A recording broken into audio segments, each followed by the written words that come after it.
One, two, three, four, yo, ada yang baru lagi nih, ya kan? Oke, di awal scene kali ini kita diperlihatkan kelanjutan yang menarik dari chapter kemarin, di mana Sun Wukong sedang dimakan oleh Payamete Kimochi yang membuat Xiaoshu, Baimo dan para kera-kera putih pun mulai panik begitu saja, serta tak percaya jika itu semua terjadi kepada raja mereka. Payamete Kimochi yang menikmati tubuh Sun Wukong mulai menelannya, karena ia tahu kalau tubuh Sun Wukong tak akan hancur jika hanya dengan sebuah gigitan biasa. Baimo, sang panglima yang tak terima, mulai bergerak ke arah Payamete Kimochi dengan sangatlah cepat dan mencoba menyerang Payamete Kimochi dengan jurus lemparan belati andalannya. Rasakan ini, Payamete Kimochi, tak akan kubiarkan kau memakan sang raja. Dan prank, belati-belati yang dilemparkan pun tak mampu melukainya. Payamete Kimochi berkata, "Wow, serangan yang menggelikan. Hanya dengan belati itu kau pikir kau bisa menyelamatkan sang raja kera yang sudah aku makan. Kau benar-benar bermimpi." Dan damn, Payamete Kimochi pun menghajar Baimo dengan sangatlah keras yang membuat Baimo kesakitan di sana dan tak bisa berbuat apa-apa.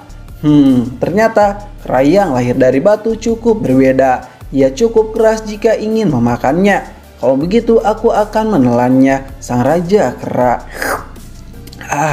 Dengan begini kau akan larut dalam cairan perutku. 60 tahun yang lalu benar-benar terbayarkan. Aku begitu sangatlah senang. Sun Wukong yang tertelan di dalam tubuh Payamete Kimochi mulai diperlihatkan dengan lendir-lendir yang sangat menjijikan. Namun sebuah hal yang mengejutkan pun terjadi di tengah-tengah situasi yang sulit ini. Dan damn, sebuah pukulan keras double stick pun Payamete Kimochi rasakan dari kera kuning yang sudah merencanakan sebuah pengkhianatan untuk membuktikan jika mereka tidak ingin dikendalikan oleh Payamete Kimochi yang gila ini. Hei, apa yang kau lakukan kera kuning?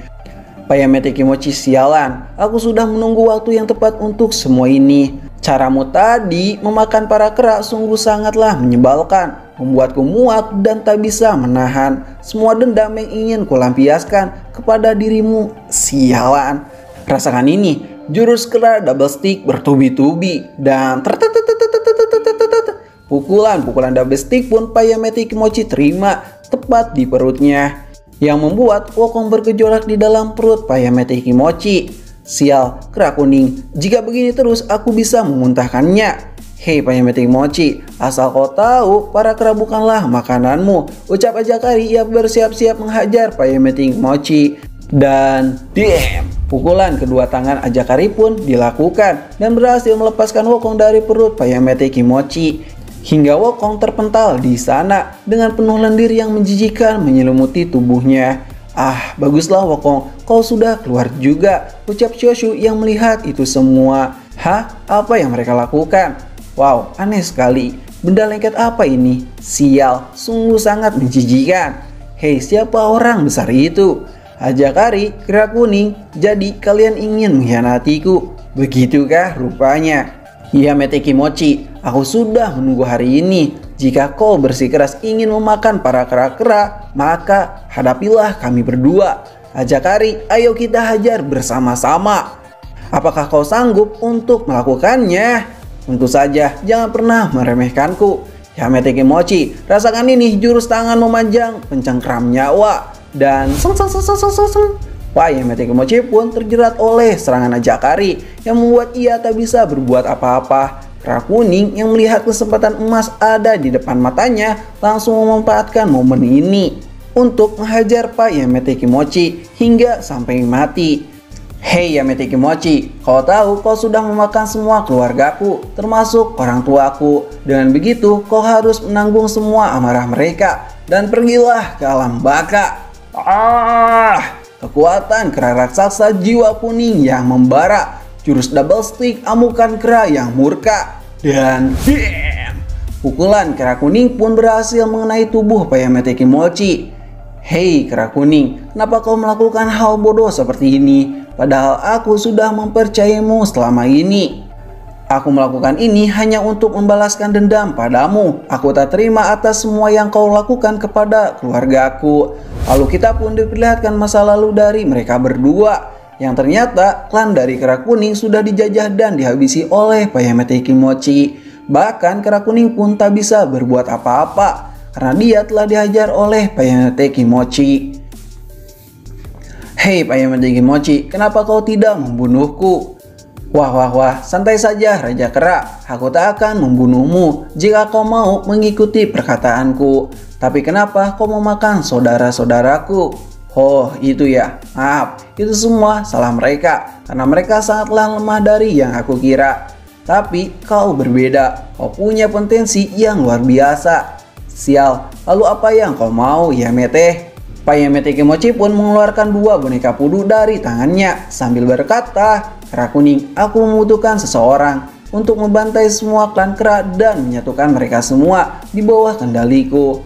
Apa kau bilang aku tidak bisa melakukannya? Hahaha, kau bercanda. Aku tahu kau bisa. Akan kuambil sebagian jiwamu dan menyegelnya di sebuah boneka. Lalu aku akan menelannya agar kau tak bisa berbuat apa-apa. Kini hidupmu ada di tanganku dan kau harus menuruti semua perintahku. Yang ternyata Ajakari juga ada di situ.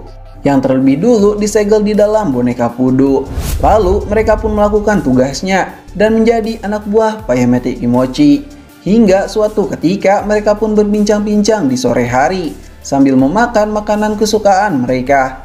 Hei Ajakari, apakah kau tidak merindukan keluarga? Aku masih ingat semua kenangan dengan mereka yang aku cinta sebelum si Payamete Kimochi datang dan mereka semua mati di depan mataku. Aku sudah melupakan itu. Begitukah? Kau tahu Ajakari, aku menunggu sebuah kesempatan untuk membunuh si Payamete Kimochi dan menyelamatkan jiwa kita berdua. Haha, kau bercanda. Bagaimana kau bisa menang melawannya? Sedangkan sudah jelas jika ia memiliki setengah jiwa dari kita. Kau benar, namun aku tahu bagaimana caranya untuk membunuhnya. Yang jadi masalahnya, ia selalu menggunakan tubuh palsunya jika bertemu kita. Aku akan menunggu hingga ia keluar dengan tubuh aslinya dan aku akan membunuhnya. Aku hanya perlu bersabar untuk menunggu ini semua. Jika aku gagal, Ajakari, kau harus... Plak! Ajakari pun melemparkan makanannya kepada Kera Kuning yang membuat ia terjatuh dari pohon itu. Hahaha, dasar kera bodoh. Kau pikir aku akan diam saja melihat saudaraku berjuang di sana? Aku sudah memutuskan untuk mengikuti semua rencana yang kau inginkan. Kita akan selalu bersama-sama dan berjuang untuk membalaskan dendam kepada Payamete Kimochi. Tentu saja, jangan pernah bertindak sendiri-sendiri jika ingin membalaskan semua ini. Kalau gagal kita akan mati dan jika itu terjadi, aku tak akan menyesali. Lalu scene pun kembali ke masa sekarang, di mana Payamete Kimochi dihajar habis-habisan oleh Kera Kuning yang masih mengingat kejadian pahit tentang semua keluarganya. Di mana adiknya dulu, Kera Kuning ya kan, pernah gagal untuk menyelamatkan sebuah misi yang diberikan oleh Payamete Kimochi. Namun ia gagal dan harus menerima hukumannya. Meski adik Kera Kuning memohon kepada Payamete Kimochi untuk memberikan kesempatan yang kedua. Namun tiba-tiba Payamete Kimochi pun melakukan yang tak diduga-duga, di mana adik Kera dimakan hidup-hidup di depan mereka dengan sangat lahapnya. Tanpa sebuah ampunan yang Payamete Kimochi perlihatkan. Tolong, kenapa aku menjadi seperti ini? Wow, makanan yang enak. Kalian semua jangan ada yang gagal seperti kera yang satu ini. Karena jika kalian gagal, maka kalian akan berakhir sama sepertinya. Dari semenjak itulah mereka merencanakan ini semua. Selama ini aku selalu bersabar dan melakukan hal yang kau inginkan tanpa ada satupun kegagalan. Dan itu semua aku lakukan untuk menunggu hari ini, untuk bisa membunuhmu di sini. Mati kau, Payamete Kimochi, ucap Kera Kuning yang terus-terusan memukul Payamete Kimochi dengan penuh dendam di hati. Rasakan ini, berakhirlah kau Payamete Kimochi. Dan damn, sebuah pukulan keras pun menghantam Payamete Kimochi. Kau tahu, kami hanya berpura-pura menurutimu. Meski kami tak ingin menyakiti sesama bangsa kami, namun dengan ini kami akan terbebas lagi. Dan tak takut dibuat mati olehmu, ucap Ajakari, Kera Kuning, dan bahkan para prajurit kera hitam yang berteriak dan muak kepada Payamete Kimochi. Sun Wukong dan para kera-kera putih yang melihat pertarungan gila di hadapan mereka hanya bisa tak percaya jika kera kuning benar-benar ingin menghabisinya. Sementara itu, Xiaoshu dan Baimu pun mendekati Sun Wukong untuk menanyakan situasi Sun Wukong saat ini dan menceritakan kejadian yang sesungguhnya saat Wukong pingsan di sana. Sebenarnya Sun Wukong, tadi kau sempat tertelan oleh monster itu, namun Ajakari dan kera kuning menyelamatkanmu serta berhasil mengeluarkan dirimu dari dalam perut Payameti Kimochi. Oh begitu ya, pantas saja tubuhku lengket sekali. Apakah aku harus membantu mereka? Kau gila, kondisimu saja belum pulih seutuhnya. Lebih baik kita mundur saja, biar mereka berdua menghadapi Payameti Kimochi. Lalu, Payameti Kimochi pun berhasil dikalahkan oleh serangan bertubi-tubi tanpa sedikit pun dihentikan. Ini sungguh sangat aneh sekali, hanya kulitnya saja. Firasatku kurang enak akan hal ini, ucap kera kuning di dalam hatinya. Hei, kenapa kau diam saja saudaraku? Sudah jelas bukan, kita berhasil mengalahkan Yamete Kimochi dengan kedua tangan ini yang penuh akan dendam. Dengan begini, kita tak usah takut akan kehidupan. Ya, kau benar Ajakari, kita sudah berhasil mengalahkan Payamete Kimochi.